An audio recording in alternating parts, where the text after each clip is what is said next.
So this is what Rudolf Steiner says about the Copernicus system. What the ideas of Galileo Copernicus have brought to mankind is grand and mighty, but not an absolute truth. By no means an absolute truth. It is one aspect of the universe, one side from a certain standpoint. It is only through the arrogance of modern man that we say today, Ptolemy, world system, childish. That is what men had when they were still children. We have made such great strides, right to the stars, and that is what we now take as the absolute. It is just as little an absolute as the Ptolemaic system was an absolute. It is one aspect. The only right view, according to spiritual science, is to realize that all that is accepted by way of the mere world mathematics, mere world schematisms of a mechanical order, does not furnish man with the absolute truth about the universe, but with illusions. So basically he's saying that the Copernicus system is mathematical and abstract and does not take into consideration spirit, whereas the Ptolemaic system was probably way too spiritual in terms of it being just a worldview from the earth, but not fully developed. And so there is an acknowledgement here that neither of them is complete truth, and likely there's something that is complete truth that is unknown.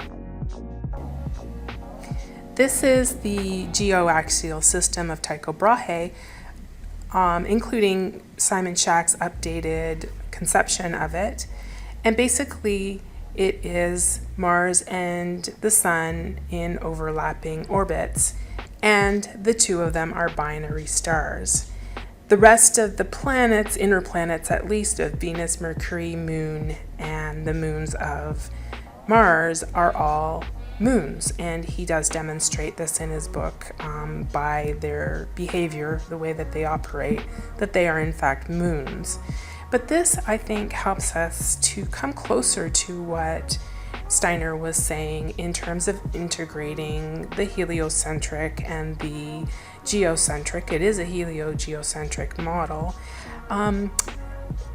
Earth also has an orbit in this model, and so it really does take us into the 20th century, as he mentioned. And I think it takes us into really integrating the material world that he speaks of in terms of the heliocentric model and the spiritual world, which is the model that was before but is currently dismissed, and helps us to integrate it with the spirit.